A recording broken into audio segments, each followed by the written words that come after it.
More and more we've moved to try to make things as less invasive as possible.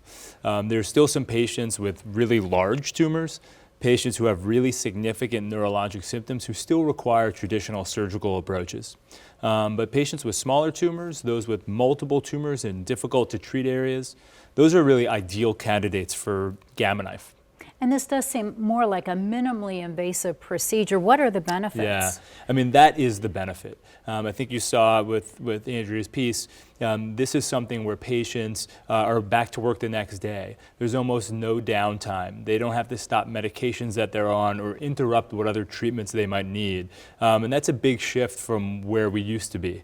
And that's really the advantage of the procedure, and it's incredibly effective. And how does it work? So you come in the morning? Yeah, so you come in early in the morning. The team plans your radiation based off the pictures that we obtain. You get the radiation, it's painless, doesn't hurt, and then we get you on your way. Most people experience really minimal to no side effects that day, and are usually back at it the following day or within several days. And what about follow-ups? Yeah, so we typically see people frequently. We see them in typically 1 month after the procedure, really as a check-in to make sure they're doing well and that the treatment's done what we want it to do. And then we'll typically see them every 3 to 4 months.